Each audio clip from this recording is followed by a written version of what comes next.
આખી દુનિયામાં જે કંઈ છે એ બધું 2 વાર બનેલું છે, 1 વાર નહીં, 2 વાર.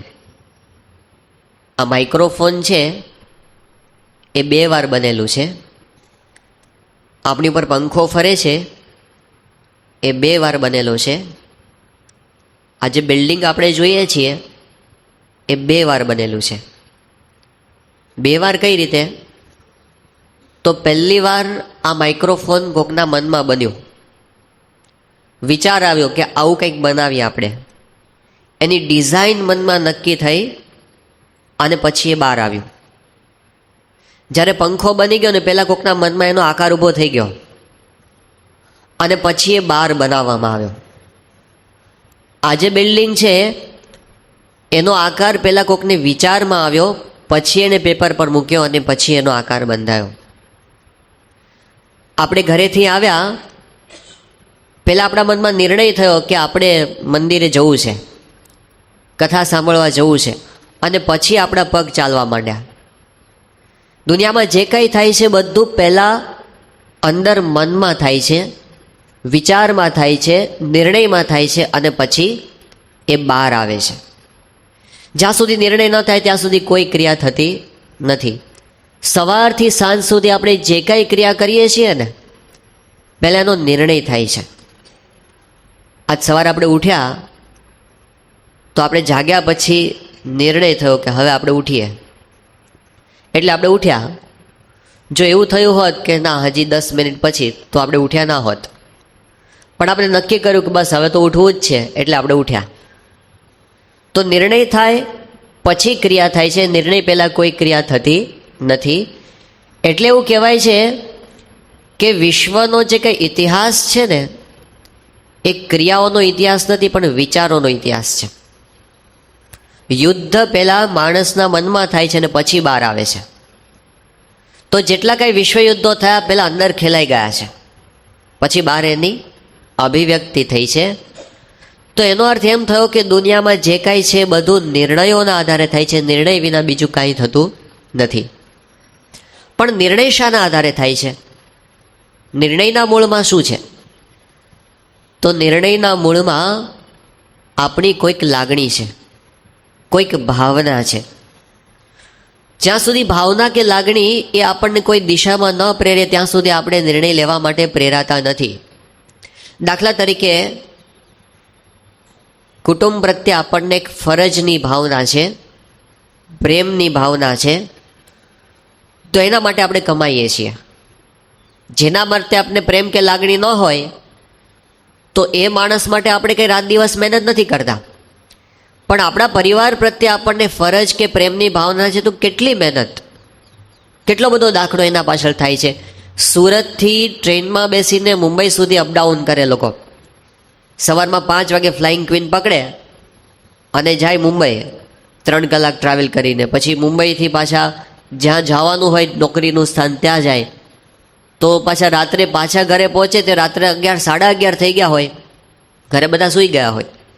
અઠવાડિયે એકવાર પોતાના દીકરા દીકરી સાથે ભેગા થાય, કારણ કે એ જાગે પહેલાં તો નીકળી ગયા હોય, સૂઈ જાય પછી આવે. તો આટલો બધી મહેનત કરી શકે છે શેના માટે? એક લાગણીનો તંતુ જોડાયેલો છે જે આપણને નિર્ણય કરવા માટે પ્રેરે છે. જો આપણને દેશભક્તિની લાગણી હોય તો દેશ માટે શું ન થાય એવા નિર્ણય ઉપર વ્યક્તિ આવી શકે છે. ભગતસિંહ જેવા શહીદોએ પોતાના દેશ માટે કુરબાની વહોરી લીધી. એની પાછળ શું હતું? એક ભાવના હતી, એક લાગણી હતી. આ મારો દેશ છે, મારા દેશ માટે મારે જે કંઈ કરવું પડે હું કરી શકીશ. તો આખું જીવન સમર્પિત કરી દીધું દેશ માટે. કોઈ રાગ, દ્વેષ કે વેર કે ઈર્ષાની ભાવના માણસની અંદર આવે ત્યારે એના માટે પણ કેટલું બધું કરી શકે છે. દુર્યોધનના હૃદયમાં એક ઈર્ષાનું બીજ રોપાયું તો એના માટે એણે કેટલો દાખલો કર્યો, આખું યુદ્ધ એણે ઊભું કર્યું. જે કાંઈ નિર્ણય આવ્યો એની પાછળ એની ભાવના હતી. આતંકવાદીઓ એ ઓછું સમર્પણ નથી કરતા, એ લોકોએ જીવન કુરબાન કરી નાખે છે, કઠિનમાં કઠિન ટ્રેનિંગ લે છે અને પછી સુસાઇડ બોમ્બ બનીને જાય છે. પોતે જ્યારે વર્લ્ડ ટ્રેડ સેન્ટર તોડ્યું હશે ખબર હતી ને કે હું મરી જવાનું છું આની અંદર, એ સામેથી વોરી લે છે, નિર્ણય લે છે કે હું મરી જઈશ. શેના માટે? એક વેરની લાગણી, એક દ્વેષની લાગણી, એક ઘૃણા કે તિરસ્કારની લાગણી એને એ નિર્ણય સુધી લઈ જાય છે. આ સંસ્થાની અંદર, સંપ્રદાયની અંદર, ભગવાનના ભજનની અંદર કેમ સમર્પણ ભક્તો કરી શકે છે? આજે લાખો ભક્તો પોતે તન મન ધન એ પોતે પ્રમુખ સ્વામી મહારાજ માટે કઈ રીતે સમર્પી શકે છે? આજે 850 ભણેલા ગણેલા યુવાનો કઈ રીતે એમણે પોતાનું જીવન આપી દીધું? કેમ એમણે નિર્ણય એવો લીધો કે આપણે બ્રિટન કે અમેરિકાની સિટીઝનશીપ એક બાજુ, આપણે તો સ્વામીને રાજી કરવા છે. એ કેમ એ લોકો નિર્ણય કરી શક્યા અને કેમ આવો ત્યાગ કરી શક્યા? પાછળ એક લાગણી છે, એક ભાવના છે, ભક્તિની ભાવના, ભક્તિની લાગણી. તો કોઈ પણ નિર્ણય આપણે લઈએ છીએ ને, કોક વખત ક્રોધની લાગણીથી આપણે લઈએ કે કોક વખત આદરની લાગણીથી આપણે લઈએ, જે કાંઈ લઈએ ને એની પાછળ આપણી એક ભાવના તો હોય જ છે, જે આપણને નિર્ણય લેવા પ્રેરે છે. એક જ વ્યક્તિ પ્રત્યે એક વ્યક્તિને અત્યંત રિસ્પેક્ટ હોય, ખૂબ જ આદર હોય, અને એ જ વ્યક્તિ પ્રત્યે બીજાને તિરસ્કાર હોય, તો બંનેના નિર્ણયો એના પ્રત્યે જુદા જુદા લેવાશે. ભગવાન સ્વામિનારાયણ જ્યારે આ પૃથ્વી પર પ્રગટ હતા ત્યારે લાખો ભક્તોને એના પ્રત્યે સાક્ષાત ભગવાનનો ભાવ હતો, તો એ રીતે એમના વચને કુરબાન થઈ ગયા. અને એની સામે કેટલાક વડોદરાનો દિવાન હતો કે પછી જગજીવન દાસ કરીને ત્યાંનો દિવાન હતો કચ્છનો, એ લોકોને દ્વેષ ભાવ હતો, તો એ જ સ્વામિનારાયણ ભગવાનને મારવા પ્રયત્ન કરતા હતા. વ્યક્તિ તો એક જ હતી, બે જણની લાગણી જુદી હતી, તો બેના નિર્ણયો એમના પ્રત્યે જુદા થયા.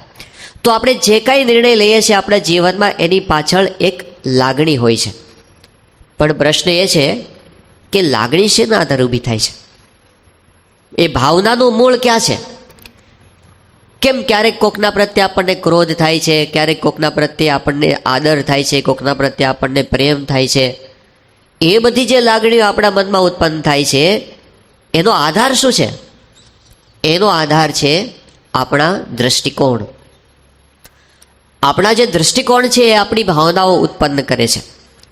કે કોઈક જગ્યાએ આપણને જો એના પ્રત્યેના દ્રષ્ટિકોણની અંદર આપણને એમ લાગ્યું કે આ બહુ સારી વ્યક્તિ છે, એ આદરમાં પરિણમશે.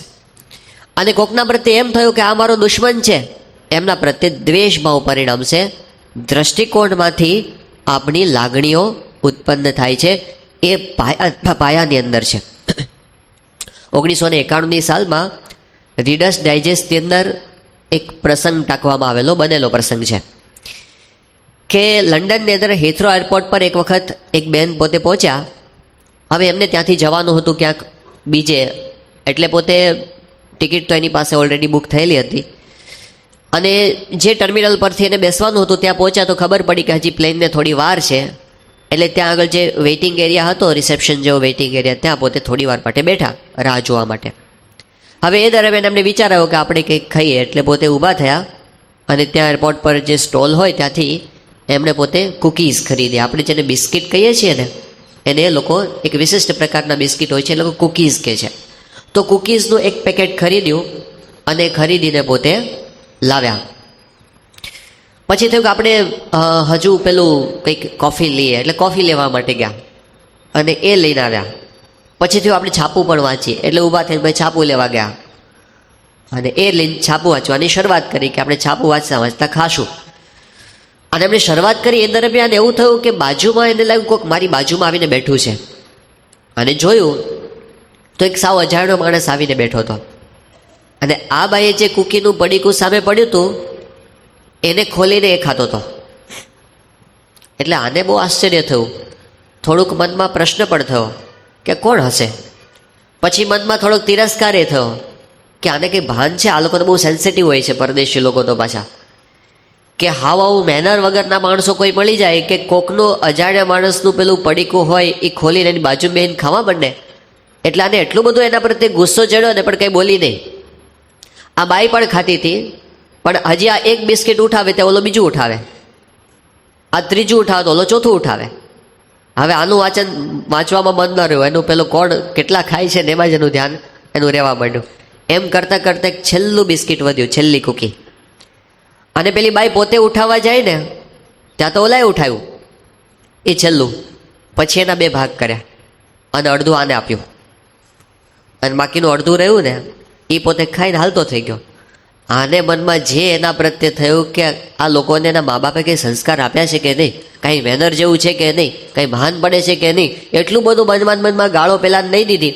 હવે એટલામાં પેલું સમય થઈ ગયો એનો બોર્ડિંગ માટે જવાનું હતું પ્લેનમાં એને, એટલે પોતે તરત હાથ ખંખેરીને પર્સ ખોલ્યું, એમાંથી ટિકિટ કાઢવાની હતી. અને પર્સ ખોલ્યું ત્યારે ખબર પડી કે એનું પોતાનું કૂકીનું પડીકું તો અંદર જ પડ્યું હતું. તે શું થયું, એ પહેલાંનું ખાતી હતી. અને પછી એને જે અંતરમાં પસ્તાવો થયો એ કે પેલો બિચારો કેટલો ભલો માણસ હતો. થોડીક વાર પહેલાં જે એને ગાળો દેતી હતી ને એને તો બિચારો કેટલો સારો માણસ કહેવાય. હા, કે બધું એક મને આપ્યું, એક ખાતો ગયો, અને છેલ્લે એક વધુ તો અડધું મને આપીને ગયો. અને હવે મારે એને સોરી કેવું, થેન્ક યુ કેવું, શું કેવું, કંઈ નહીં, એ તો જતો રહ્યો, એ તો દેખાડો જ નહીં. એટલે કોઈ પણ પ્રકારની અપેક્ષા વગર એણે કેવી રીતે સહાનુભૂતિ બતાવી અને કાંઈ બોલ્યો નહીં. અને જે સેજે મોઢા પર અણગમાનો ભાવ પણ એને પ્રદર્શિત ન કરે, હું એનું ખાતી હતી તો પણ કંઈ જ નહીં. એટલે એને જે થોડીક વાર પેલા વ્યક્તિ પ્રત્યે જે ક્રોધ હતો એ થોડી વારમાં આદરમાં પરિણમ્યો, લાગણી બદલાઈ ગઈ. કેમ? કારણ કે દ્રષ્ટિકોણ બદલાયો. પૂજ્ય આત્મ સ્વરૂપ સ્વામી અત્યારે દિલ્હી અક્ષરધામ જે આપણું છે ત્યાં કોઠારી પદે સેવા આપે છે. તો પરમ પૂજ્ય સ્વામીશ્રી જ્યારે ત્યાં આફ્રિકા પધારેલા ઘણું કરીને 1977ની સાલમાં, ત્યારે પોતે સ્વામીશ્રી સાથે વિચરણની અંદર હતા. અને વખતે નાઇરોબી મંદિરની અંદર સ્વામીશ્રીનું રોકાણ હતું. હવે નાઇરોબીની અંદર આપણે એક હરિભક્ત છે, બ્રાહ્મણ હરિભક્ત નારાયણ પ્રસાદભાઈ દવે, આજે પણ છે, અત્યારે એમની ઉંમર ઘણી મોટી થઈ ગઈ. તો એ નારાયણ પ્રસાદભાઈ ત્યાં મહાપૂજા કાયમ મંદિરે કરાવે અને એમની બહુ સારી રીત, બહુ શાંતિથી, બહુ આમ નિરાતે પોતે બધી વિધિ સારામાં સારી રીતે કરાવે. તો સ્વામીશ્રી રોકાણા દરમિયાન એક દિવસ એવું આયોજન કરવામાં આવ્યું હતું કે જેટલા હરિભક્તો છે બધાની સમૂહ મહાપૂજા રાખવી. એટલે રવિવાર જેવો રજાનો દિવસ હશે અને સવારના સમયે એ વખતે મહાપૂજા આખી થઈ. સ્વામીશ્રી પણ પોતે પધાર્યા હતા. હવે આખો વિધિ સારી રીતે સંપન્ન થયો, સ્વામીશ્રીએ આશીર્વાદ આપ્યા. એ વખતે બાપાએ આશીર્વાદની અંદર બધા હરિભક્તોને કીધું કે આ નારાયણ પ્રસાદભાઈએ બહુ સારી વિધિ કરાવી છે, તો એ બ્રાહ્મણ છે તો બધા પોતે યથાશક્તિ એને દક્ષિણા આપજો, એવું સ્વામીએ પોતે કીધું. અને પછી બધા હરિભક્તો વ્યક્તિગત દર્શન માટે આવવાના હતા. સ્વામીશ્રી બેઠા હતા, બધા સંતો બેઠા હતા. અને પછી પેલા નારાયણ પ્રસાદભાઈ તો દોડીને મોટો ત્રાસ લઈ આવ્યા, મોટો થાળી નહીં હો, મોટું ત્રાસ લઈને આમ મૂકી દીધો આમ બરાબર આગળ. અને પછી આમ બધા હરિભક્તો દર્શન કરવા માટે આવે એટલે સ્વામી બાપાને પગે લાગે. પછી બધા સંતો બેઠા હતા, આત્મસ્વરૂપ સ્વામી છેલ્લે બેઠા હતા. પછી બધા સંતોને પગે લાગતા નારાયણ પ્રસાદભાઈ પાસે આવે એટલે પોતે પોતાની ઈચ્છા પ્રમાણે આમ પૈસા મૂકે સેવા, એને બાપાએ કીધું હતું એટલે. પણ પેલા એવા ને કે 100 શિલિંગ મૂકે ને તો કે 150 મૂકો ને, આગ્રહ કરે. એટલે પેલા પછી 150 કાઢીને મૂકે. પછી કોઈ 150 કાઢે ને તો કે 200 મૂકો ને. તે બધાની પાસે એ વધારે લેવડાવે. એટલે આત્મ સ્વરૂપ સ્વામીએ જોયું, એ કે મારા મનમાં એવું થયું કે આ બ્રાહ્મણના જીવ આને કંઈ સંતોષ છે કે નહીં. કે સ્વામી બાપાએ એક તો સામેથી કીધું આ હરિભક્તો પ્રેમથી આપે છે, પણ હજી એને સંતોષ નથી કે 150 ના 200 કરાવે, 200 ના 250 કરાવે. એમને એના મનમાં એકદમ એવું થઈ ગયું કે આ ખરા માણસ છે. હવે એ દરમિયાન પેલું લાઈન છે પૂરી થવા આવી. હવે આત્મસ્વરૂપ સ્વામી કહે મારે નાવા જવાનું હતું, પણ મેં થોડીક વાર સમય માટે કંટ્રોલ રાખ્યો કે બધું લાઈન પૂરી થઈ જાય ને પછી આપણે નાવા જઈએ. એ પૂરું થયું અને પછી તો બધા ઊભા થઈ ગયા. સંતો બધા બાપા પાસે પહોંચ્યા. આ નારાયણ પ્રસાદભાઈ તો ફટ આમ એકદમ ઝડપથી પૈસા એટલા ઉત્સાહથી ગણે ને, એટલે આત્મસ્વરૂપ સ્વામીને એક તો એના પ્રત્યે હતું આવું, અને પછી વધારે થયું કે આ ખરો માણસ છે, આને પૈસા સિવાય બીજું કાંઈ પડી નથી. એ ઊભા થઈને બાપા પાસે પહોંચી ગયા. સ્વામી પાસે બધા સંતો વીટલાઈને ઊભા હતા. ત્યાં તો 2-3 મિનિટમાં પહેલાં આવ્યા એકદમ આમ હરખાતા અને બાપા પાસે આવીને પગે લાગ્યા. અને સ્વામીને કે બાપા, મેં આજે એવો સંકલ્પ કર્યો હતો ને કે આજે હરિભક્તો તરફથી જેટલી સેવા આવે ને એ બધી જેટલી ભેગી થાય ને એટલી બીજી મારે પોતાની ઉમેરીને ઠાકોરજીની સેવા કરવી છે. અને પેલા આત્મસ્વરૂપ સ્વામીને જે ધક્કો લાગ્યો, એમણે કીધું કે મને આના પ્રત્યે કેવું હતું થોડી વાર પહેલાં કે આ નકામો માણસ છે, પૈસા. હું જો 5 મિનિટ પહેલાં અહીંથી નાવા જતો રહ્યો હોત ને તો મને જિંદગીભર આના માટે એવું થઈ જાત કે આ ખોટો માણસ છે, આ નકામો માણસ છે. પણ દ્રષ્ટિકોણ બદલાયો, આખી લાગણીઓ એના પ્રત્યેની બદલાઈ ગઈ. તો આપણે જે કાંઈ લાગણીઓનો સવારથી સાંજ સુધીમાં અનુભવ કરીએ છીએ આપણા જીવનમાં, એના મૂળમાં શું છે? આપણા દ્રષ્ટિકોણ. તો આખું જીવન આપણું દ્રષ્ટિકોણમાંથી બનેલું છે. આપણે પોતાના વિશે શું સમજીએ છીએ? એક દ્રષ્ટિકોણ છે. આ જગત વિશે આપણે શું સમજીએ છીએ? એક દ્રષ્ટિકોણ છે. આપણે ભગવાન વિશે શું સમજીએ છીએ? એક દ્રષ્ટિકોણ છે. આપણે સુખ અને દુઃખ વિશે શું સમજીએ છીએ? એક દ્રષ્ટિકોણ છે. એ દ્રષ્ટિકોણ આપણને ગાઈડ કરે છે, એ આપણને ગવર્નિંગ કરે છે, એ આપણને એક દિશામાં ધક્કો મારે છે. એટલે દુનિયાનો ઇતિહાસ એક ક્રિયાઓનો ઇતિહાસ છે. આખી દુનિયામાં જે કાંઈ થયું છે એ બધું ક્રિયાઓ થઈ છે ને, એ જ ઇતિહાસમાં નોંધાણીને. દુનિયાનો ઇતિહાસ એક ક્રિયાઓનો ઇતિહાસ છે. એટલે કે દુનિયાનો ઇતિહાસ એ નિર્ણયોનો ઇતિહાસ છે, કારણ કે નિર્ણય થાય પછી જ ક્રિયા થઈ છે. એટલે કે દુનિયાનો ઇતિહાસ એ લાગણીઓનો ઇતિહાસ છે, કારણ કે લાગણી પ્રમાણે નિર્ણય થયા છે. અને દુનિયાનો ઇતિહાસ એ દૃષ્ટિકોણનો ઇતિહાસ છે, કારણ કે દૃષ્ટિકોણ પ્રમાણે લાગણીઓ ઉત્પન્ન થઈ છે. આખી દુનિયામાં જે કાંઈ થયું છે એ બધું દૃષ્ટિકોણના આધારે થયું છે. કોઈ પણ દેશ, કોઈ પણ સંસ્થા, કોઈ પણ પરિવાર કે કોઈ પણ વ્યક્તિ પોતાના જીવનમાં જે કંઈ પ્રાપ્ત કરે છે, જે કંઈ ગુમાવે છે, જે કંઈ અનુભવે છે, એ બધાના મૂળની અંદર આપણા પાયાના દ્રષ્ટિકોણ રહેલા છે. એ દ્રષ્ટિકોણને આપણે જ્ઞાન કહી શકીએ, એ દ્રષ્ટિકોણને આપણે અજ્ઞાન પણ કહી શકીએ. કેટલીક વસ્તુ વિશે આપણને જ્ઞાન છે, કેટલીક વસ્તુમાં આપણને અજ્ઞાન છે. એ જ્ઞાન અને અજ્ઞાન એટલે કે આપણે જે કાંઈ જે તે વસ્તુ, વ્યક્તિ કે ક્રિયા વિશે જે કંઈ સમજણ છે આપણી, એ અંતે આપણને આપણા ડેસ્ટિનેશન સુધી લઈ જાય છે, પોઝિટિવ દિશામાં કે નેગેટિવ દિશાની અંદર. અને આપણે જે કથા વાર્તા સાંભળીએ છીએ એ શું છે? એ અલ્ટિમેટલી આપણા દ્રષ્ટિકોણનું ઘડતર કરે છે. એ આપણા પાયાના દ્રષ્ટિકોણની અંદર સુધારો કરે છે. એટલે એમાં મૂળભૂત પ્રશ્નોનું આપણું સમાધાન એમાંથી આપણને પ્રાપ્ત થાય છે. મન એવ મનુષ્યાણામ કારણમ બંધ મોક્ષયો. મન જ એ આપણા બંધનનું અને મોક્ષનું કારણ છે. એવું કેમ કીધું? કારણ કે એમાંથી જ છેલ્લે જે કંઈ આપણા જીવનમાં બનવાનું છે એ બનવાનું છે. એટલે આપણે જે કથા વાર્તા સાંભળીએ છીએ છેલ્લા 15 દિવસ થઈ ગયા આ શ્રાવણ માસની અંદર, પણ એની અંદર મુખ્ય વસ્તુ એ છે, એ આપણા પાયાના દ્રષ્ટિકોણ ઉપર કામ કરે છે. દ્રષ્ટિકોણ ઉપર ભગવાન સ્વામિનારાયણે વચનામૃતની અંદર વાત કરી કે તમે તપ્તે કૃચ્છ ચાંદ્રાયણાદિક વ્રત કરો, અથવા તો તમે ધ્યાન કરો, અથવા તો તમે યોગ કરો કે તમે માળા ફેરવો. આ જે કાંઈ સાધના તમે કરો અને એનાથી તમારું મન જેવું નિર્વિષય ન થાય એવું તમારું મન નિર્વિષય કથા વાર્તાથી થવાનું છે. આજે મનને સ્થિર કરવાની આવી સાધનાઓ દુનિયામાં પ્રવર્તે છે કે કંઈક આપણે યોગ કરીએ, પ્રાણાયામ કરીએ તો મન સ્થિર થાય, તો બરાબર છે, અમુક હદ સુધી પરિણામ એનાથી મળે છે. કે તપ કરવાથી આપણી ઇન્દ્રિયોનો નિગ્રહ થાય અને આપણું મન સ્થિર થાય, એ પણ એક સાધના છે, એ વાત પણ બરાબર છે. મંત્ર જાપ કરવાથી આપણને અમુક હદ સુધી મનમાં સ્થિરતાનો અનુભવ થાય, એ વાત પણ સાચી છે. કે આપણે કોઈક નિશ્ચિત લક્ષ્ય બિંદુ ઉપર ધ્યાન કરીએ અને આપણું મન સ્થિર થાય, એ પણ બરાબર છે.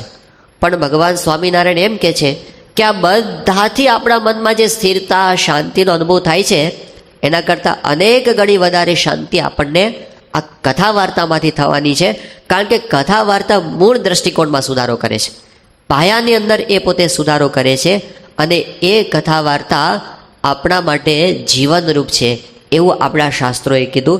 જેમ શ્રીમદ ભાગવતની કથાનો પ્રારંભ જ્યારે સુખદેવજીએ કર્યો અને એ વખતે પરીક્ષિત સામે કથા સાંભળવા બેઠા હતા, દેવતાઓને ખબર પડી તો ભાગવત મહાત્મ્યમાં એ કથા આવે છે કે દેવતાઓ અમૃતનો કુંભ લઈને આવ્યા સુખદેવજી પાસે અને એમણે વાત કરી કે આ ઘડો છે ને, અમૃતનો ઘડો, એ અમે લઈને આવ્યા છીએ.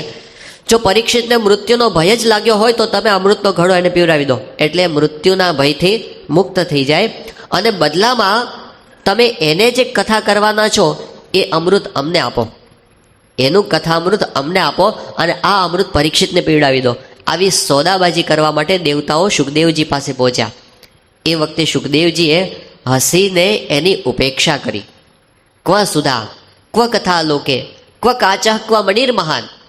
એ કહે છે કે તમે લોકો જે આ સોદાબાજી કરવા આવ્યો છે કેવી છે કે કોઈ કાચનો કટકો લઈને જાય અને કે મને આના બદલામાં મણી આપો ને, એના જેવું છે.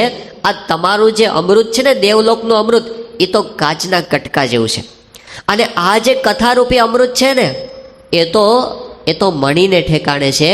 આ મણીની સાથે તમારા કાચની સોદાબાજી થતી હશે, જાઓ જતા રહો, એમ કરીને ત્યાંથી એમણે બ્રહ્મરાતો વિચાર્ય એવમ તદા દેવાન જહાસ કાઢી મૂક્યા ત્યાંથી. તો આપણે જે અમૃત સાંભળીએ છીએ એનો મહિમા, કથામૃતનો મહિમા એ અમૃત કરતાં પણ વિશેષ છે જો આપણે એનો યથાર્થ લાભ લઈએ તો. એક વસ્તુ વાસ્તવિકતા છે કે આપણે બધા સમય એક સરખો આપીએ છીએ. 1 કલાક આપણે બધા જ આપવાના અને આપતા આવ્યા છીએ. 30 દિવસના 30 કલાક આપણે ફાળવીએ છીએ કથા વાર્તા ખાતે.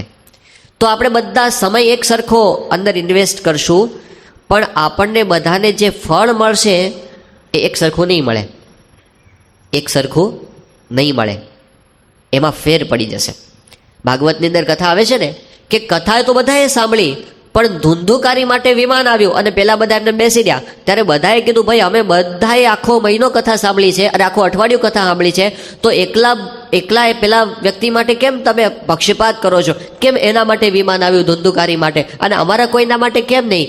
ત્યારે ગોકર્ણએ પોતે બધા વતી પ્રશ્ન પૂછ્યો પેલા વૈકુંઠનાથના પાર્ષદોને કે ભાઈ હું સાક્ષી છું, આ બધાએ આખું અઠવાડિયું કથા સાંભળી છે અને તમે ખાલી આને માટે કેમ આવો પક્ષપાત રાખો છો? ધુંધુકારી માટે કેમ વિમાન લાવ્યા તમે અને બીજા બધાને કેમ તમે નથી લઈ જતા વૈકુંઠ લોકની અંદર?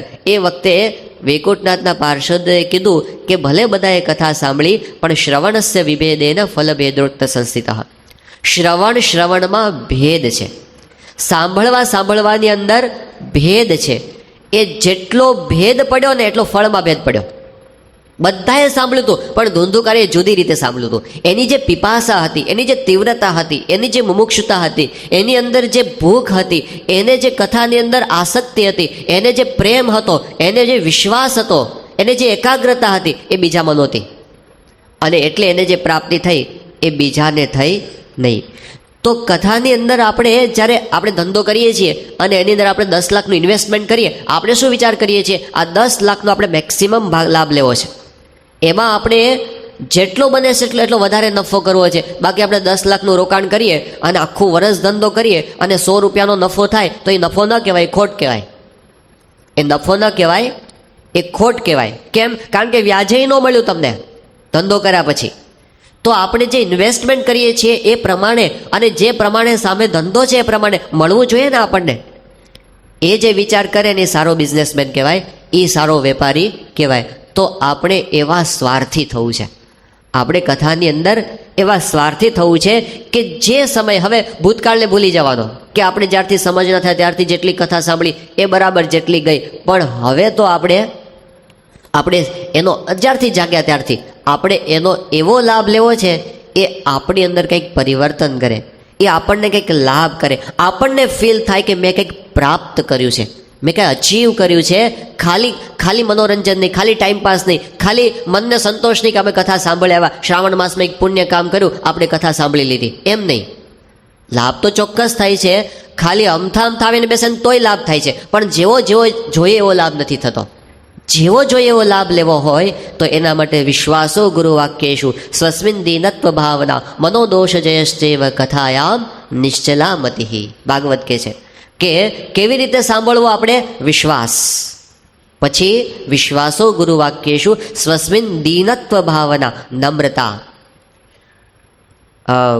મીમાંસા એક આપણા દર્શનશાસ્ત્રની અંદર એક મીમાંસા નામની એક દર્શન પરંપરા ચાલે છે જેનું ખૂબ મહત્વ છે, જે વેદ ઉપર આધારિત છે અને ખાસ કરીને વેદનો જે સંહિતા ભાગ છે એને પોતે બહુ જ મહત્વ આપે છે.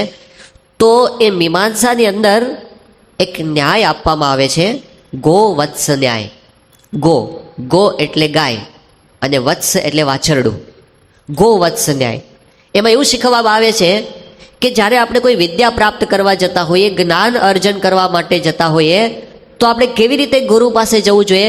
તો કે જે ગો વત્સ ન્યાય. ગો વત્સ ન્યાય એટલે ગાયની પાસે જેવી રીતે વાછરડું જાય છે એવી રીતે જવું જોઈએ. ગાયની પાસે વાછરડું જ્યારે જાય તો કેવી રીતે જાય છે એને ધાવવા માટે? તો કહે છે કે પહેલાં એ મસ્તક નીચું કરે છે, પહેલાં માથું નમાવે છે અને પછી ઊંચું કરે છે. પહેલાં માથું નમાવે અને પછી ઊંચું કરે. એટલે પહેલાં નમ્રતા અને પછી તત્પરતા. નમ્રતા વગર કોઈ વસ્તુ ગ્રહણ થાય નહીં. આપણે જો જાણ્યા કાકા થઈને બેસીએ ને તો કથામાં કાંઈ ન મળે. હું બધું જ જાણું છું તો કાંઈ ન મળે. પહેલાં તો નમ્રતા, ખાલી થવાનું, દીનત્વ ભાવના અને પછી તત્પરતા. કે મારે મેક્સિમમ આમાંથી લેવું છે. મારે યોગી બાપા કહેતા કે કથા વાર્તાની અંદર એવો ઈશક રાખવો, એકેય શબ્દ વૃથા જવા દેવો નહીં. નવીન નવીન વાતો યાદ રાખવી તો ખરા શ્રુત કહેવાય. એ કથાનું શ્રવણ છે. અને પછી એનું મનન અને નિધિધ્યાસ સાંભળ્યા પછી એનું મનન અને નિધિધ્યાસ થાય તો એ ચોક્કસપણે આપણા જીવનમાં નોંધપાત્ર લાભ આપણને કરાવી શકે એમ છે. તો એ કથા વાર્તા આપણે સાંભળી. શરૂઆતની અંદર આપણે ભક્તિનો મહિમા સાંભળ્યો. ભજ ગોવિંદમ ભજ ગોવિંદમ ગોવિંદમ ભજ મૂઢ મતે ઇહ સંસારે બહુ સુસ્તારે કૃપયા પારે પાહી મુરારે. કે સંપ્રાપ્તે સન્નિહિતે કાલે નહીં નહીં રક્ષતી ડુકરઈ કરણે. શું કામ લાગવાનું છે છેલ્લે અને શું નથી લાગવાનું ને એની વાત આપણે એ સંકીર્તન દ્વારા પૂજ્ય કૃષ્ણપ્રિય સ્વામીએ બહુ સરસ રીતે આપણને એ સમજાવી. અને ત્યાર પછી આપણે મહાભારતની અંદર પ્રવેશ કર્યો. મહાભારત માટે એવું કહેવાય છે યન્ન ભારતે તન્ન ભારતે. જે મહાભારતમાં નથી એ બીજે ક્યાંય નથી. આપણને પૂજ્ય જ્ઞાન વિજય સ્વામીએ સમજાવ્યું યદિ હાસ્તિ તદ અન્યત્ર યન્ને હાસ્તિ ન તદ ક્વચિત. જે અહીં છે બીજે છે ને અહીં નથી બીજે ક્યાંય નથી. અને એમાં આપણા મનુષ્ય જીવનના બધા જ પાસા પોઝિટિવ નેગેટિવ બધા જ વણીને આપી દીધા છે કે એમાં આપણને જે જીવનનું દર્શન આપ્યું છે અદ્ભુત છે. આપણને આપણા શાસ્ત્રો પ્રત્યે ખરેખર ગૌરવ ઉત્પન્ન થાય એવો ખજાનો એ મહાભારતની અંદર વ્યાસજીએ પોતે ગૂંથીને મૂક્યો છે. એનું શ્રવણ આપણે કર્યું, એનું પાન આપણે કર્યું. અને હવે પછી આ દિવસો દરમિયાન આપણે જે સાંભળવાના છીએ એક વિશિષ્ટ શાસ્ત્ર સાંભળવાના છીએ. એ શાસ્ત્રનું નામ છે લિખત હૈ સંત સુજાણ. કદાચ પહેલી વખત આપણે એનું નામ સાંભળીએ છીએ આ શાસ્ત્રનું. પણ એ શાસ્ત્ર બહુ વિશિષ્ટ છે. વિશિષ્ટ એટલા માટે છે કારણ કે એ આપણા યુગનું શાસ્ત્ર છે. એ અત્યારનું શાસ્ત્ર છે, આજના યુગનું. આપણા શાસ્ત્રોની અંદર સનાતન મૂલ્યો પડેલા છે. એટલે ક્યારે એ શાસ્ત્ર જૂનું થતું નથી. આજથી હજારો વર્ષો પહેલાં શાસ્ત્રની જેટલી પ્રસ્તુતતા હતી એટલી જ એમાં મૂકેલા સનાતન સત્યોની આજે પણ છે. પરંતુ એની લેંગ્વેજ બદલાતી જાય, એનું પ્રેઝન્ટેશન બદલાતું જાય, એની રજૂઆતની શૈલી બદલાતી જાય. એ ભલે બદલાય, પાયાના સિદ્ધાંતો એક સરખા છે. તો આ શાસ્ત્ર એવું છે જે વર્તમાન યુગમાં બનેલું છે અને એ શાસ્ત્રના રચયિતા છે પ્રમુખ સ્વામી મહારાજ. પોતે જાતે લખેલું છે, જાતે એ શાસ્ત્ર લખેલું છે, પોતાના હસ્તાક્ષરમાં લખેલું છે. એટલે એનું નામ છે લિખત હૈ સંત સુજાણ. એ પોતે લખે છે. 1994થી 1997ના વર્ષો દરમિયાન એની રચના થઈ છે. અને પરમ પૂજ્ય સ્વામીશ્રીની સાથે વિચરણમાં આપણે જાણીએ છીએ પ્રિયદર્શન સ્વામી પોતે એમનો પોતે વિચરણનો અહેવાલ એ લખે છે. એ પ્રિયદર્શન સ્વામીને પહેલાં વિચાર આવ્યો અને ત્યાર પછી એમની સાથે બધા સંતોના એમને વિચારો લીધા અને એમણે એક પ્રશ્નાવલી તૈયાર કરી કે જે વર્તમાન સમયની અંદર આપણે બધા જ અનુભવીએ છીએ એવા કેટલાક પ્રશ્નો, કેટલાક પાયાના સિદ્ધાંતોની સ્પષ્ટતા કરે એવા પ્રશ્નો એમણે પોતેનું લિસ્ટ બનાવ્યું. એની અંદર પછી લિસ્ટમાં સુધારા વધારા કર્યા અને પછી લિસ્ટ પાક્કું તૈયાર થઈ ગયું. પછી એમણે સ્વામીશ્રી પાસે મૂકવામાં આવ્યું કે સ્વામી આ પ્રશ્નોના જવાબ આપને લખીને આપવાના છે, મુદ્દાસર લખીને આપવાના છે. સ્વામીશ્રી પોતે એટલા બધા વ્યસ્ત હોય છે અને આ તો જે સમયની વાત છે એ સમયમાં સ્વામીશ્રીનું સખત વિચરણ પણ ચાલુ હતું. સખત વિચરણ એટલે સતત વિચરણ ચાલુ હોય. રોજ 200, 250, 300, 400 માણસની મુલાકાત હોય. રોજ 50 જેટલા પત્રોના જવાબ લખવાના હોય. રોજ 30-40 ફોનના ઉત્તર આપવાના હોય. એ સિવાય સંસ્થાકીય જે કંઈ મિટિંગો થતી હોય અને બીજા આયોજનો થતા હોય એની વાત બાજુમાં મૂકીએ તો અત્યંત વ્યસ્ત સ્વામીશ્રીનું સ્કેડ્યુલ જે સમયમાં રહેતું હતું એ સમયમાં સ્વામીને કીધું સ્વામી કે આનો ટાઈમ ક્યાં છે આપણને? તો કીધું કે સ્વામી તમને વચ્ચે વચ્ચે જે સમય મળે ને એમાં લખજો, વચ્ચે વચ્ચે.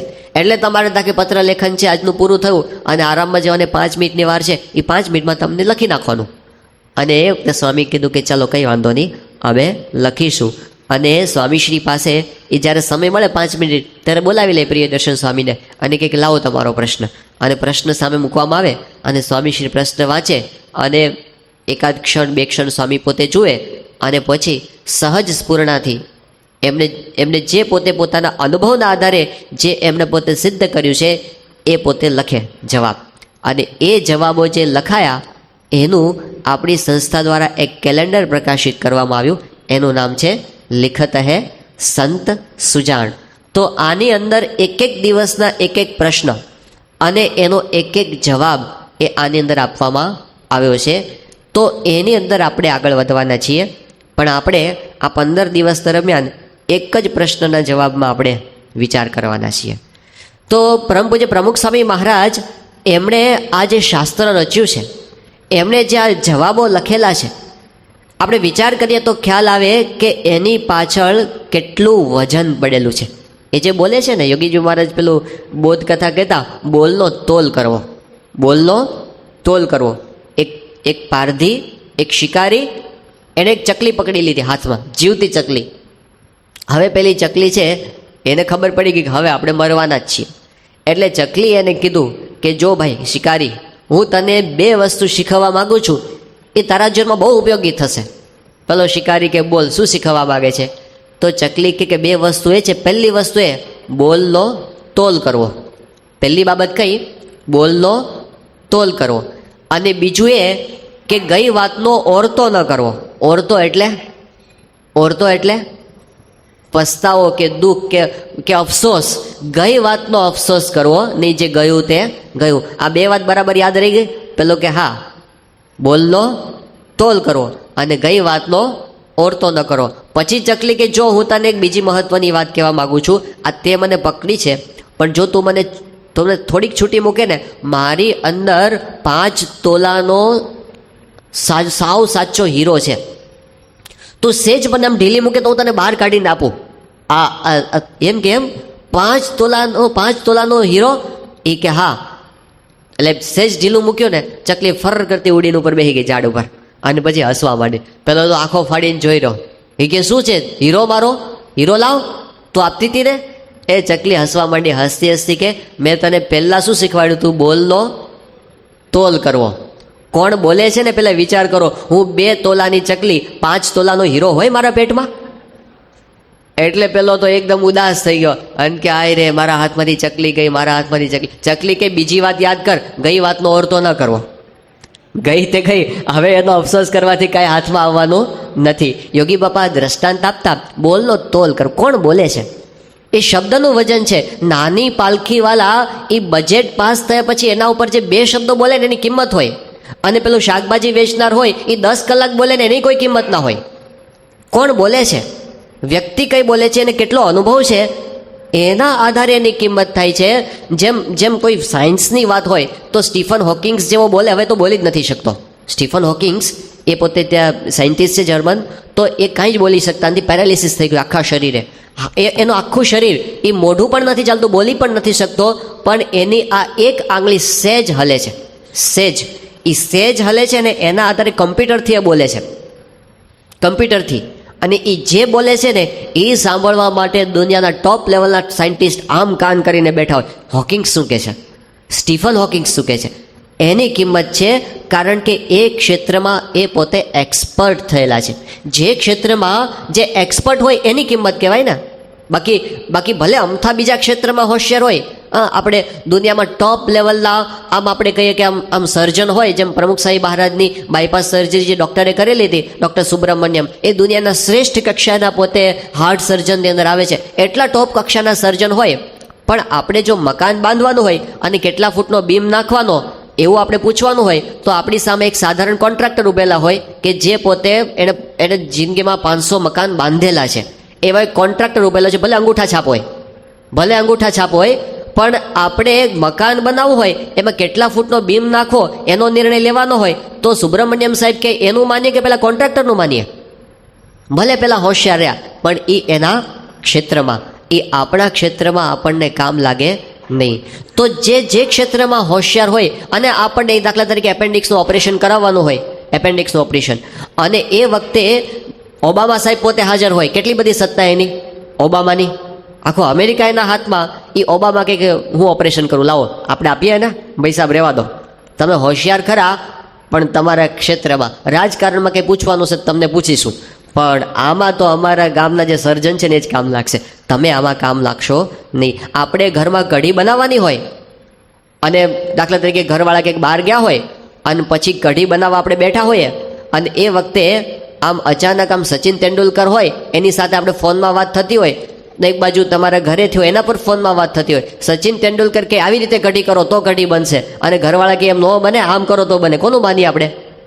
એ તેંડુલકર ભલે ક્રિકેટમાં હોશિયાર હશે, એ કાંઈ કઢી બનાવવામાં એનું હાલે નહીં.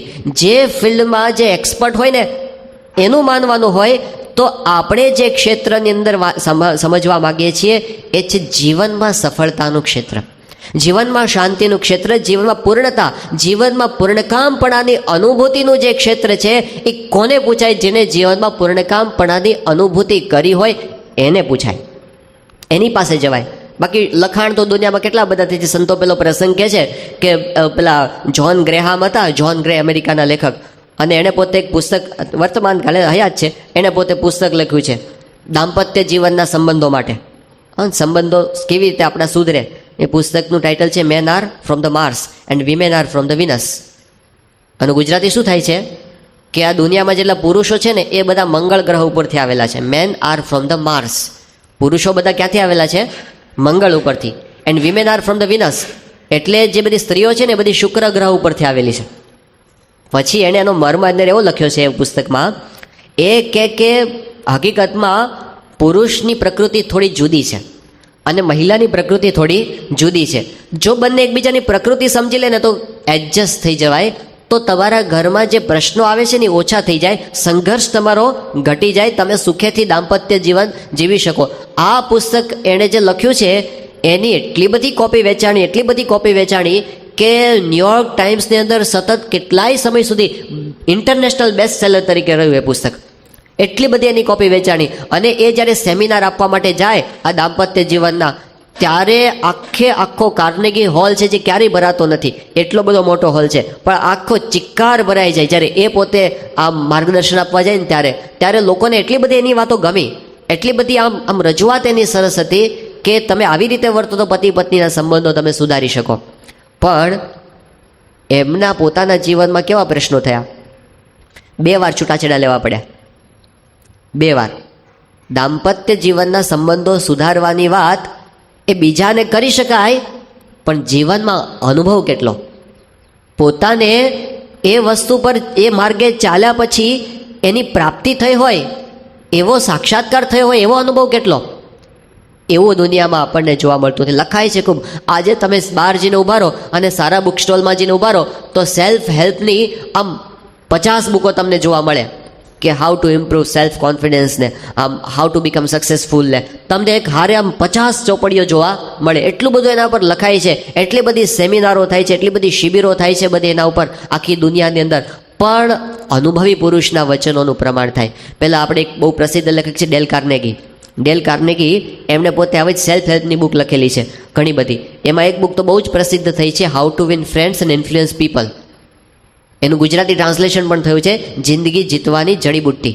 એમાં એણે બહુ સરસ વાતો કરી છે, કેવી રીતે તમે મિત્રતા વિકસાવી શકો, કે તમે બીજાને કેવી રીતે વશ કરી શકો, એવી બધી વાતો એની અંદર કરેલી છે. તો એ પુસ્તક તો આખા વિશ્વમાં પ્રસિદ્ધ થયું છે. એ સિવાય પણ એમણે ઘણી બધી બુક્સ લખેલી છે. એક બુક એવી પણ લખી છે કે how to stop worrying and start living. ચિંતા મુક્ત થઈને તમે કેવી રીતે આમ સુખેથી જીવી શકો, ચિંતા મુક્ત થઈને કેવી રીતે તમે જીવી શકો, એની બુક એમણે લખી છે. પણ એમણે પોતે 27મા માળેથી કૂદીને આત્મહત્યા કરી. શું થયું? બીજાને તો ઉપદેશ આપી શકાય, વાતોય ખૂબ થાય, લખાય પણ ખૂબ, પણ બોલનો તોલ એટલે શું કે એ વસ્તુ એના જીવનમાં કામ કેટલી લાગી એ પહેલાં કોને? પછી અમને વિશ્વાસ આવે. કાપડનો વેપારી એમ કે અમારું કાપડ બહુ સારું, પણ હા ઉઘાડો થઈને ફરતો હોય તો કોને એના કાપડમાં વિશ્વાસ આવે કે ભાઈ તારું કાપડ સારું છે? કોઈ આમ બોર્ડ લઈને બેઠો હોય અબજોપતિ થવાનો ઉપાય મારી પાસે છે, પણ એ કોથળો પાથરીને ભિખારીની જેમ બેઠો હોય, કોને વિશ્વાસ આવે કે તારા ઉપાયથી અમે અબજોપતિ થશું? તારા ઉપાયથી તને તારો ઉપાય કામ નથી લાગ્યો તો અમને લાગશે ની ગેરંટી શું? તો આપણા શાસ્ત્રો એની મોટી વિશેષતા શું છે? અનુભવી પુરુષના વચનો છે. બાકી આમ સ્થૂળ રીતે જોઈએ તો પ્રમુખ સ્વામી મહારાજનો અભ્યાસ તો 6 ચોપડી છે. 6 ચોપડી ભણેલ વ્યક્તિ શું કરી શકે? કાંઈ નહીં આ દુનિયામાં. હા, લૌકિક અભ્યાસ એમનો કેટલો. આની અંદર જે જવાબ એમને લખેલા છે ને એ જવાબની અંદર કેટલી બધી જોડણીની ભૂલો છે, રસ્વની ને દીર્ઘની ને એવી બધી કેટલી બધી ભૂલો એમના લખાણની અંદર કરી છે, પણ એની કિંમત નથી. બહુ હારામાં હારી જોડણી કરે એટલે હારામાં હારું જીવન જીવી શકે એવું કાંઈ નથી. એનું કાંઈ લેવા દેવા નથી. મહત્વની વસ્તુ એ છે કે જે પુરુષની પાસે આવો અનુભવ છે એની પાસે આપણે બુદ્ધિનું સમર્પણ કરી એમની પાસેથી ગાઈડન્સ લેવા માગીએ છીએ. રામકૃષ્ણ પરમહંસ હાવ અભણ માણસ, વિવેકાનંદ સ્વામી મહાબુદ્ધિશાળી, પ્રખર અને સારામાં સારા વિદ્વાન, આમ ફ્લુઅન્ટ ઇંગ્લિશમાં બોલે. રામકૃષ્ણ પરમહંસને એક વાક્ય ઇંગ્લિશમાં બોલતા ન આવડે, એક વાક્ય બોલતા ન આવડે. અને વિવેકાનંદ સ્વામી આમ ધારા પ્રવાહમાં બોલે તો શિકાગોની અંદર વિવેકાનંદ સ્વામીની જગ્યાએ કદાચ રામકૃષ્ણ પરમહંસ ગયા હોત તો તાળીઓ ના પડી હોત, તો એનો પ્રભાવ ન પણ પડ્યો હોત. પણ કિંમત શાની છે? વિવેકાનંદ સ્વામીએ પોતે માથું મૂકી દીધું રામકૃષ્ણ પરમહંસના ચરણમાં કે ના, હું ભલે ગમે એટલો બુદ્ધિનો ખા છું, પણ આ આધ્યાત્મિક માર્ગે અનુભૂતિ પામેલા પુરુષ છે, સમર્પિત થયા. એના ક્ષેત્રમાં એ એક્સપર્ટ છે, આધ્યાત્મિક ક્ષેત્રમાં એ એક્સપર્ટ છે. બાકી વાચાળ તો દુનિયા ઘણામાં હોય, વિદવત્તા તો ઘણાની અંદર હોય. આમ સરસ મજાનું બોલી શકે, લાખો લોકોને હસાવે ને રડાવે, અને થોડીક વાર થાય તો તમને આમ આનંદ કરાવી દે ને તમને થાય વાહ શું કથા થઈ. તો એ કથાકારપણું ઘણા લોકો અહીં ભૂલ ખાય છે. મોટી ભૂલ ક્યાં થાય છે કે આધ્યાત્મિક માર્ગમાં આપણે જે સંત કે ગુરુ શબ્દ વાપરીએ છીએ ને, તો દુનિયામાં કેટલોક વર્ગ એવો સમજે છે કે સારું પ્રવચન કરે એટલે મોટા સંત કહેવાય, કે સારી કથા કરે એટલે આમ છટાદાર વાતો કરે. તમે ગીતા વાંચો, રામાયણ વાંચો, મહાભારત વાંચો, ભાગવત વાંચો, ઉપનિષદ વાંચો, વચનામૃત વાંચો, સ્વામીની વાતો વાંચો, એક પણ શાસ્ત્રમાં ક્યાંય એવું લખ્યું નથી કે છટાદાર પ્રવચન કરે એ પોતે આમ મોટા સંત કહેવાય. એને આર્ટિસ્ટ કહેવાય. શું કહેવાય? કલાકાર કહેવાય. એક કલા છે, પ્રવચન કરવી એક કલા છે. જેવી રીતે કોકને ગાતા આવડે ને કોકને ગાતા ન આવડે, તો જેને ગાતા આવડે એ શું કહેવાય? આ સારો સંગીતકાર છે, એ કલા છે. જેમ કોકને સારું ડાન્સ કરતા આવડે ને કોકને ડાન્સ કરતા ન આવડે, તો જેને નૃત્ય કરતા આવડે શું કહેવાય? આ સારો નૃત્યકાર છે, એક કલા છે. જેમ કોઈને સરસ ચિત્ર દોરતા આવડે ને કોકને દોરતા ન આવડે, તો જેને ચિત્ર દોરતા આવડતું એને શું કહેવાય? આ સારો ચિત્રકાર છે, એક કલા છે. એમ જે બહુ આમ પાવરફુલ આમ કથા કરીને તમને આમ ખુશ કરી દે તો શું કહેવાય? એક કથાકાર કહેવાય, એક કલા છે, એક આર્ટ છે. એનાથી વિશેષ બીજું કાંઈ નથી. તો એને આર્ટિસ્ટ કહેવાય, સંત ના કહેવાય. ભૂલા માણસો અહીં પડે છે, આર્ટિસ્ટની અંદર ભૂલા પડે છે, અને પછી પસ્તાય પણ છે, લાંબા ગાળે પસ્તાય છે. કોઈ સારા લેખ લખે તો એ લેખક કહેવાય, આર્ટિસ્ટ છે, સંત ના કહેવાય. સંતની ડેફિનેશન કોઈ જગ્યાએ એવી નથી કે તમે જેને આમ સારું છટાદાર વાત કરી શકો એ સંત કહેવાય. એક લોકો ક્યાં ભૂલા પડે છે બીજું, કે ઘણી વખત એવું કે બસ ખાલી આમ ભગવું વસ્ત્ર દેખાવું એટલે પછી ત્યાં બધું હરખું જોઈએ, એવું ન હોય. એમાંય ભૂલા પડે છે. એટલે ત્યાં આગળ આપણે બુદ્ધિનું સમર્પણ કરવાનું હોય છે, ત્યાં આપણે નથી કરી શકતા, અને જે નથી કરવાનું ત્યાં કરી નાખીએ છીએ, એ આપણી ગડબડ બહુ મોટી થાય છે. જે ક્ષેત્રમાં બોલનો તોલ વજન કોનું પડવું જોઈએ આપણા ઉપર, કે જે વ્યક્તિને પહેલાં તો બરાબર વિચારું, વર્ષો પહેલાંની વાત છે, પ્રમુખ સાહેબ મહારાજ સારંગપુરમાં બિરાજમાન હતા, અને એ વખતે ત્યાં સંતોની ડિબેટ હતી, અને ડિબેટનો વિષય એવો હતો, આધ્યાત્મિક માર્ગમાં બુદ્ધિની જરૂર છે કે નહીં. શું વિષય હતો? આધ્યાત્મિક માર્ગમાં બુદ્ધિની જરૂર છે કે નહીં. તો બંને ગ્રુપમાં બુદ્ધિશાળી સંતો હતા, બધા ભણેલા ગણેલા વિદ્વાન, અને પ્રમુખ સાહેબ મહારાજ પોતે ઉપસ્થિત હતા, અને બધા તૈયાર થઈને બરાબર ભરી બંદૂકે આવ્યા હતા, અને જોરદાર દલીલો. એક પક્ષને એવું સાબિત કરવાનું તો આધ્યાત્મિક માર્ગ એમાં બુદ્ધિની જરૂર છે જ, આ કંઈ મૂર્ખાનો માર્ગ નથી, આ તો દુનિયાનો શ્રેષ્ઠ માર્ગ છે, અને એની અંદર તો તમારે બુદ્ધિથી જ કામ કરવું પડે, નહીં તો તમે ગમે ત્યાં ફંટાઈ જાઓ. એટલે બુદ્ધિશાળીની જરૂર છે. ભગવાન સ્વામિનારાયણનું પણ એક વાક્ય વચનામૃતમાં એવું મળે છે, પંચાળાના પહેલા વચનામૃતમાં, અમને બુદ્ધિવાળો ગમે છે, એટલે કીધું કે બુદ્ધિની જરૂર છે જ. સામેના પક્ષને એવું સાબિત કરવાનું હતું આધ્યાત્મિક માર્ગમાં બુદ્ધિની જરૂર છે જ નહીં, અહીં તો શ્રદ્ધાની જરૂર છે. શબરી ક્યાં બુદ્ધિશાળી હતી, કે નાથ ભક્ત પોતે ક્યાં બુદ્ધિશાળી હતા? 1 થી 100 સુધી ગણતાય નહોતું આવડતું. એવા સ્વામિનારાયણ ભગવાનના વખતમાં એક ભગત હતા, નાથ ભગત, પણ મહારાજજી કીધું કે એ બહુ મોટા છે. તો આધ્યાત્મિક માર્ગમાં બુદ્ધિની જરૂર છે જ નહીં, અહીં તો શ્રદ્ધાની જરૂર છે. જોરદાર દલીલો બંને વચ્ચે થઈ, એમાં તો કોઈ નિર્ણય આવે જ નહીં. છેલ્લે પ્રમુખ સાહેબ મહારાજના હાથમાં માઇક આપ્યું કે તમે આનો નિર્ણય આપો, આધ્યાત્મિક માર્ગમાં બુદ્ધિની જરૂર છે કે નહીં. અને સ્વામીશ્રીએ એક વાક્યમાં જવાબ આપ્યો. સ્વામી કે જ્યાં સુધી સાચા સંત ન મળે ને, જ્યાં સુધી સાચા સત્પુરુષ ન મળે, ત્યાં સુધી બુદ્ધિનો ઉપયોગ કરવો, પણ એક વખત સાચા સંત સાચા ગુરુ મળી ગયા પછી બુદ્ધિને બંધ કરી દેવાની, પછી જે કે કરવાનું, પછી બુદ્ધિનો ઉપયોગ કરવાનો નહીં. પછી તો તું દિન કહે તો દિન અને રાત કહે તો રાત. પહેલાં શું કામ બુદ્ધિનો ઉપયોગ કરવાનો? પહેલાં એટલા કરવાનો ખોટી જગ્યાએ ભરાઈ ન જઈએ.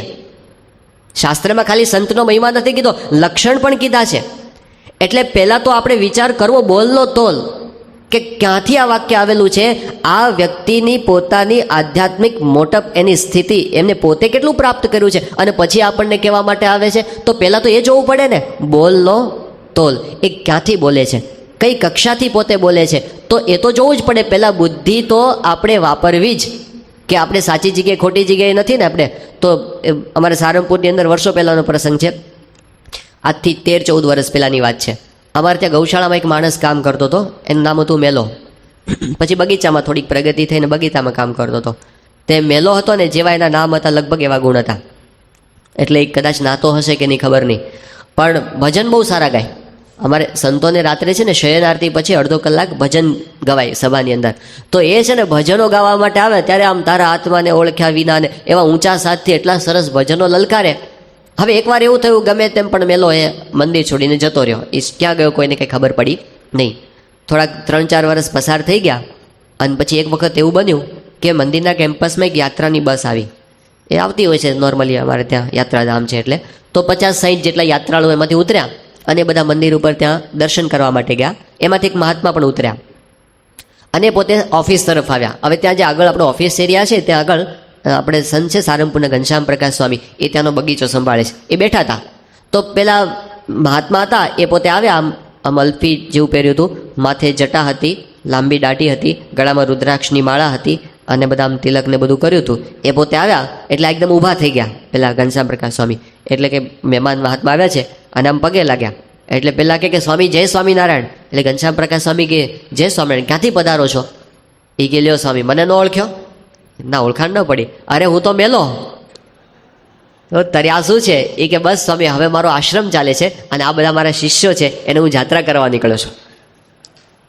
આટલું સહેલું છે કોઈને થવું હોય ને, આટલું સહેલું છે. દુનિયા ઝુકતી હે ઝુકાને વાલા, ચાહે દાઢી થોડી વધાર દો, થોડી જટા વધાર દો, થોડીક માળાઓ પહેરી લો, અને બોલવાનું બચ્ચા હો જાયગા તેરા કામ.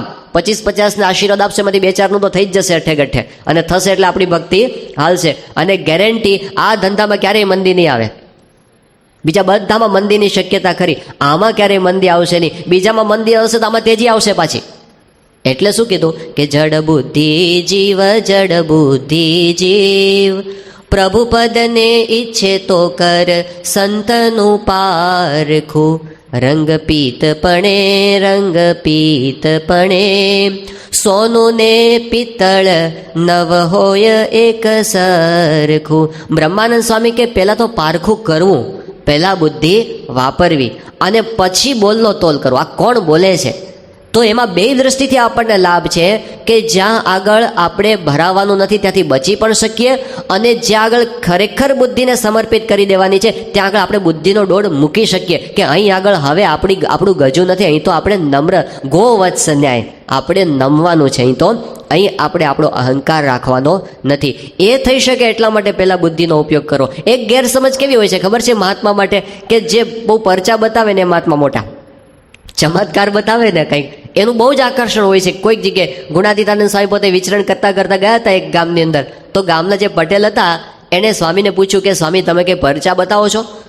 તો ગુણાતીતાનંદ સ્વામી કહે અમે તો કંઈ પરચા બતાવતા નથી, અમે તો ભગવાનનું ભજન કરીએ છીએ ને કરાવીએ છીએ. તો પેલા પટેલ કે સ્વામી અમારા ગામમાં એક બાવાજી છે ને, એ તો બહુ પરચા બતાવે છે. તો ગુણાતીતાનંદ સ્વામી કહે કે કંઈ વાંધો નહીં, એ બાવાજી છે ને તમને અઠવાડિયા પછી મોટો પરચો બતાવશે. આટલું ગુણાતીતાનંદ સ્વામી કીધું. સ્વામી તો ત્યાંથી આગળ નીકળી ગયા. અઠવાડિયામાં એ બાવો એ પટેલની દીકરી લઈને ભાગી ગયો. તો બહારથી આપણે અંજાઈ જઈએ છીએ ચમત્કારોની અંદર, એની પાછળ આપણે તણાઈએ છીએ, અને લોકો એનો ગેરલાભ પણ ઉઠાવતા હોય છે. એવું બને છે. અમે જ્યારે વિદ્યાનગર ભણતા હતા ત્યારે એ વખતે અમારે ત્યાં આપણે કેલાલ જાદુગર છે ને, જાદુગર કેલાલ કલકત્તાના વતની છે, પોતે જૈન છે આમ ધર્મથી પોતે, અને બહુ જ સાત્વિક વ્યક્તિ છે, અને એમને પ્રમુખ સ્વામી મહારાજ પ્રત્યે અંતરથી બહુ જ એમને પ્રેમ છે, મહિમા છે.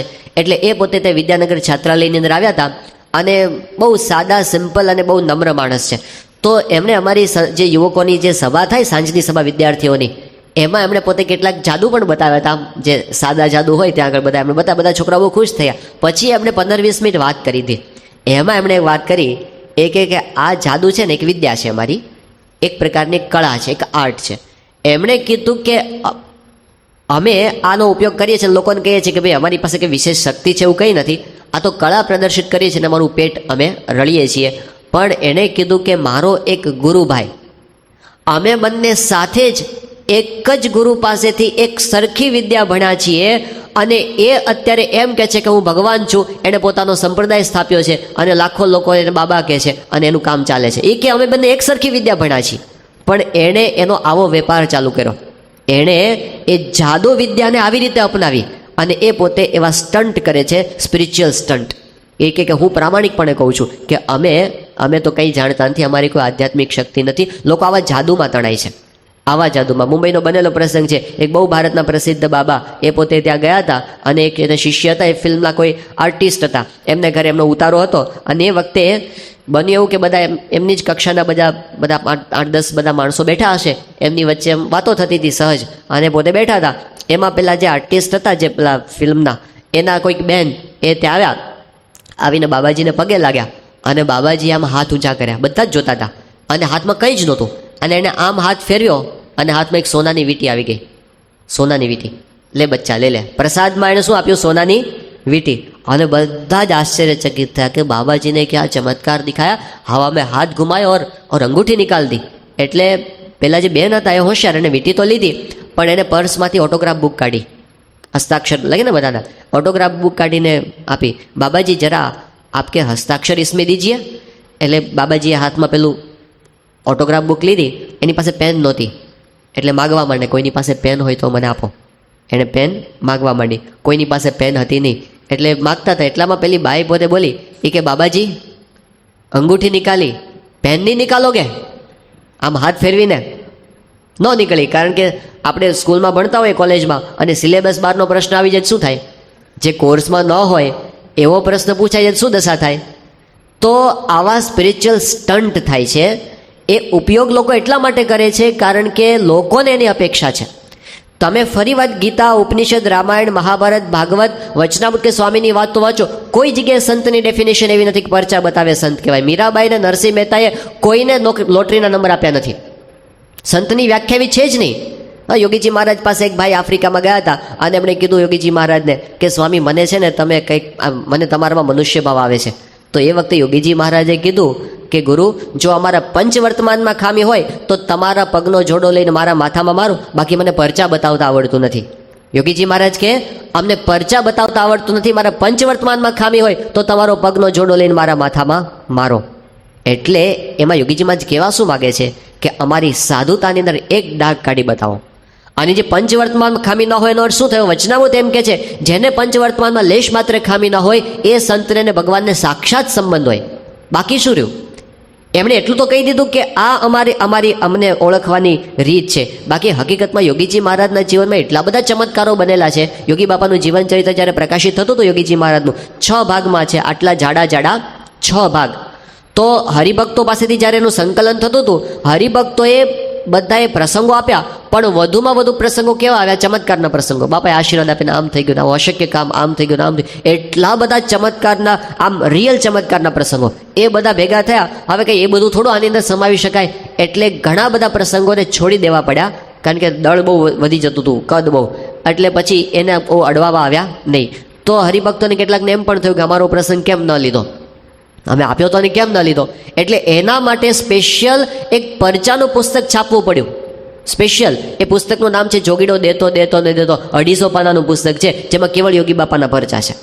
હવે આટલા ચમત્કાર યોગીજી મહારાજના જીવનમાં પોતે બતાવ્યા છે, અને છતાં શું કહે છે? મને પરચા બતાવતા આવડતું નથી, મને ચમત્કાર કરતા આવડતું નથી. કેમ એવું કહેતા હતા? એ એટલા માટે એવું કહેતા હતા કે તમે આના આધારે સંતનું માપ કાઢતા ક્યારેય શીખતા નહીં. શાસ્ત્ર બતાવે છે એ રીતે જવાનું, મનધારી રીતે નહીં.